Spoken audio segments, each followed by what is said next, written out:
Assalamualaikum warahmatullahi wabarakatuh. Salam guru penggerak. Pada kesempatan kali ini saya akan menyampaikan tugas modul 1.8, kesimpulan dan refleksi filosofis pendidikan nasional Ki Hajar Dewantara. Perkenalkan, nama saya Ridwan Ahmad Sidik. Saya bertugas di SDN Dewi Sartika Cipta Bina Mandiri Kota Sukabumi. Pada kesempatan kali ini, saya merupakan peserta calon guru penggerak Angkatan 6, asal Kota Sukabumi, Provinsi Jawa Barat. Adapun fasilitator Bapak Edi Rahno MPD, sekaligus pengajar praktik adalah Bapak Andi Samsudi MPD. Adapun koneksi antar materi yang berkaitan dengan pemikiran Ki Hajar Dewantara, yang berkaitan dengan filosofi Ki Hajar Dewantara, seperti yang kita ketahui bersama, seperti Ingarso Sungtolodo, Ing Madya Mangunkarso, Tuturi Handayani, bahwasanya kita sebagai pendidik dan pengajar, manakala di depan harus bisa memberikan suri teladan yang baik dan bermakna kepada peserta didik, baik dalam bersikap, berperilaku, bertutur kata, dan penampilan yang baik. Adapun Ing Madya Mangunkarso, bahwasanya kita sebagai pendidik dan pengajar di tengah harus bisa memberikan motivasi dan inspirasi bagi peserta didik yang lebih maju lagi dalam belajar. Adapun Tuturi Handayani, bahwasanya kita sebagai pendidik dan pengajar, manakala di belakang harus bisa mendorong peserta didik untuk menumbuhkan rasa percaya diri dalam proses pembelajaran. Koneksi antar materi, kesimpulan dan refleksi pemikiran Ki Hajar Dewantara. Yang pertama, menuntun segala kodrat yang ada pada anak, sehingga anak dapat mencapai titik keselamatan dan kebahagiaan setinggi-tingginya. Kedua, pendidikan ibarat petani dalam menanam padi. Ketiga, pendidikan yang berupaya memenuhi kodrat kebutuhan tumbuh kembang anak. Keempat, budi pekerti atau watak atau karakter merupakan perpaduan antara gerak, pikiran, perasaan, dan kehendak atau kemauan, sehingga menimbulkan tenaga atau semangat. Kelima, kodrat anak seperti bermain, merdeka secara batin, dan merdeka secara lahir. Koneksi antara materi, kesimpulan, dan refleksi pendidikan Ki Hajar Dewantara. Adapun saya sebagai pendidik dan mengajar, berkenaan dengan pemikiran dari Ki Hajar Dewantara, tidak lain kita harus memberikan ilmu pengetahuan yang relevan sesuai dengan kebutuhan peserta didik yang berbeda antara satu dan lainnya, serta harus disesuaikan pula dengan perkembangan zaman atau disebut dengan kodrat alam dan kodrat zaman. Sebagai pendidik dan pengajar, kita harus bisa merubah pemikiran dan peserta didik yang awalnya tidak tahu menjadi tahu, yang awalnya tidak bisa menjadi bisa, yang awalnya tidak mengerti jadi mengerti. Itulah peran dari seorang pengajar yang bertujuan untuk memahamkan peserta didik itu sendiri. Adapun yang menjadi asas pendidikan Ki Hajar Dewantara, bahwa yang namanya pengajaran adalah bagian dari pendidikan dalam memberikan ilmu atau faedah untuk kecakapan hidup anak secara lahir dan batin. Koneksi antar materi, kesimpulan, dan refleksi pendidikan Ki Hajar Dewantara, sedangkan yang menjadi dasar-dasar pendidikan yang menuntun, yaitu sejalan dengan pendidikan Ki Hajar Dewantara, peran pendidik seperti petani atau tukang kebun, di mana anak itu seperti biji tumbuhan yang disemai dan ditanam di lahan yang telah disediakan. Adapun dalam proses menuntun, anak diberikan kebebasan dalam berekspresi, namun peran dari pendidik sebagai pamong dalam memberikan tuntunan dan arahan yang baik dan benar, agar anak tidak kehilangan arah dan membahayakan dirinya sendiri. Sedangkan yang menjadi dasar pendidikan budi pekerti, yaitu bahwa budi pekerti atau dalam kata lain watak atau karakter merupakan perpaduan antara gerak dan pikiran, perasaan dan kehendak atau kemauan, sehingga menimbulkan tenaga dan karya. Dalam artian, budi pekerti dapat juga diartikan sebagai perpaduan antara cipta, karya, dan karsa.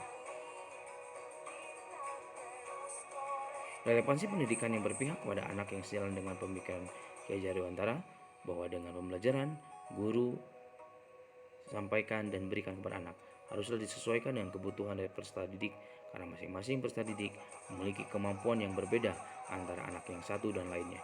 Maka wajib hukumnya seorang pendidik dan pengajar mengetahui kebutuhan dari peserta didik.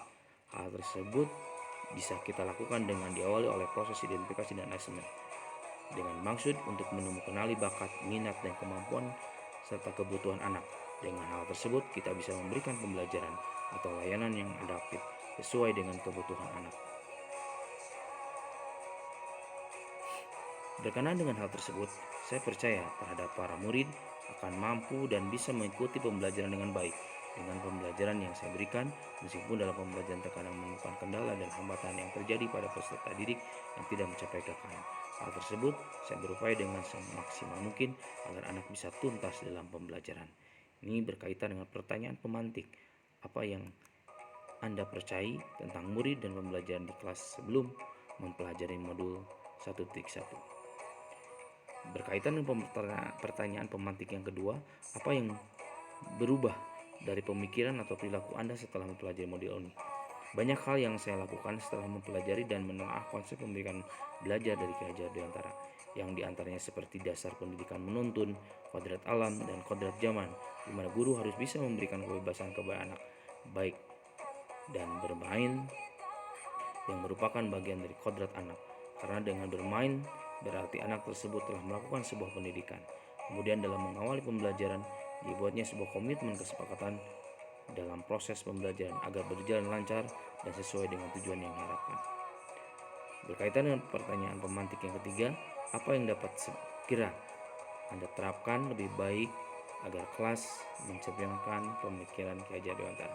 Di antaranya, dalam mengawali pembelajaran dibuatnya sebuah komitmen yang dibuat oleh anak itu sendiri berkenaan dengan kesepakatan dalam proses pembelajaran agar berjalan lancar dan sesuai dengan yang diharapkan. Penumbuhan nilai-nilai karakter pada anak, baik yang berkaitan dengan nilai secara lahir dan batin anak, seperti penerapan sholat duha bersama, membaca Asmaul Husna, membaca Al-Quran, dan juga penerapan pembelajaran melalui media bermain yang menjadi kodrat anak. Dalam hal ini, pemikiran saya untuk mengambil salah satu jenis konteks sosial budaya yang dianggap dapat mewakili pemikiran Ki Hajar Dewantara tentang sosial kultur, yaitu wayang sukuraga, karena merupakan kesenian khas Sukabumi yang memadukan seni rupa, seni musik, teater, wayang, dan sastra. Sejalan dengan pemikiran Ki Hajar Dewantara, karena karakter pada sukuraga mencerminkan karakter manusia. Sukuraga dimainkan dengan seni dan sastra, memiliki cerita yang bisa menjadi contoh baik bagi anak dalam penumbuhan nilai-nilai karakter, bisa dimanfaatkan sebagai media ajar di sekolah. Bentuk pengimplementasian wayang sukuraga sebagai salah satu budaya kota Sukabumi ditinjau dari pemikiran Ki Hajar Dewantara. Saya lampirkan beberapa gambar tentang wayang sukuraga yang merupakan anggota tubuh dari manusia itu sendiri.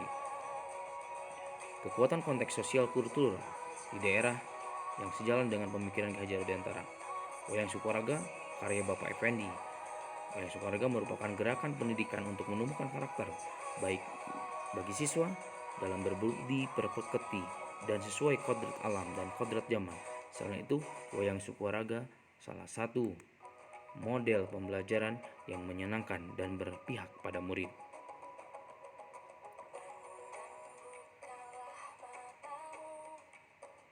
Buah pemikiran dari Ki Hajar Dewantara diantaranya Ing Arso Sumtrodo, Ing Madjo Mangunkarso, Tuturi Handayani, yang dapat dikontekstualkan sesuai dengan nilai-nilai luhur kearifan budaya asal kota Sukabumi, seperti wayang sukuraga yang relevan menjadi penguatan karakter murid sebagai individu. Di mana penumbuhan karakter yang dapat kita peroleh dari kearifan budaya wayang sukuraga tersebut, yaitu karakter wayang kaki. Mempunyai karakter bahwa kaki membawa anggota badannya, bahwa dalam istilah Sundanya manusia itu kudu lempang, dalam artian bahwa manusia itu kalau mempunyai keinginan haruslah bergerak, melangkah atau berjalan. Adapun arah yang akan dilakukan itu sendiri mau dibawa kemana, apakah ke hal yang baikkah atau ke hal yang buruk. Disinilah peran karakter kaki yang relevan dengan dasar-dasar pendidikan menuntun harus diarahkan agar tidak salah arah dalam melangkah dan tidak membahayakan dirinya sendiri. Karakter wayang kedua yaitu karakter wayang mulut, bahwa karakter mulut ini haruslah dilakukan secara bijak. Bagaimana pesan yang disampaikan oleh mulut ini harus bisa bermanfaat bukan hanya untuk dirinya sendiri, tetapi bagi orang lain tentunya. Pesan moral kearifan budaya dari wayang sukuraga yang ketiga yaitu karakter wayang telinga, bahwa karakter telinga ini berpesan bahwa kita haruslah belajar untuk mendengar Karena orang yang terkadang mudah berbicara akan tetapi susah untuk mendengar. Mereka lupa bahwa dalam mendapat ilmu itu bukan hanya dari berbicara, akan tapi dari mendengar. Khususnya kita belajar mendengar sesuatu yang baik dan positif pastinya. Karakter wayang yang keempat yaitu karakter wayang mata. Bahwa karakter mata tersebut haruslah dipergunakan untuk melihat sesuatu yang baik, seperti digunakan untuk membaca Al-Quran, membaca buku, dan lain sebagainya. Dan pesan moral yang kelima yaitu karakter wayang tangan, bahwa karakter tangan tersebut haruslah dipergunakan untuk mengerjakan perbuatan yang baik. Misalkan dalam peribahasa, tangan di atas lebih baik daripada tangan di bawah. Bahwasanya kita digiring untuk selalu memberi daripada menerima. Kemudian dalam hal memberi, jangan sampai salah satu tangan yang lain mengetahui. Karakter wayang Sukaraga yang keenam yaitu karakter wayang hidung, bahwa karakter hidung yang selalu mengendus-ngendus tersebut haruslah berdampak pada penilaian yang baik terhadap orang lain. Di sini ada berupa tayangan video kearifan budaya dari wayang Sukuraga.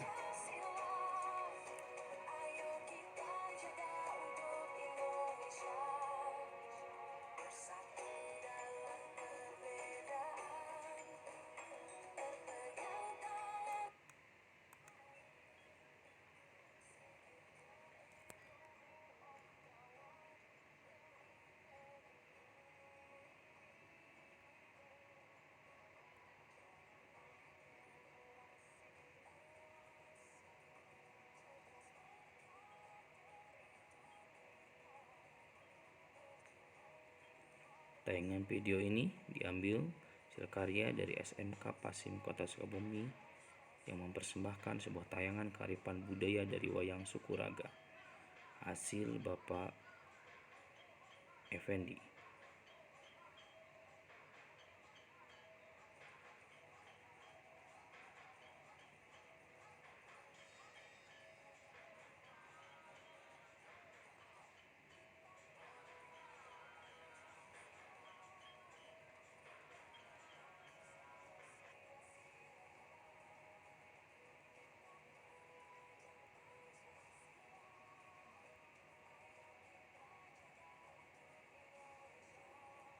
Adapun pesan moral kearifan budaya dari wayang Sukaraga itu sendiri, wayang Sukaraga mencerminkan anggota tubuh kita terhadap apa yang dilakukannya. Filosofi akan karakter manusia dalam kehidupan bermasyarakat, secara tidak langsung menyadarkan akan asal-usul serta berbagai perilaku baik dan buruk, mengarahkan panca indera kita, anggota tubuh kita ke arah yang baik dan positif yang perlu dilakukan.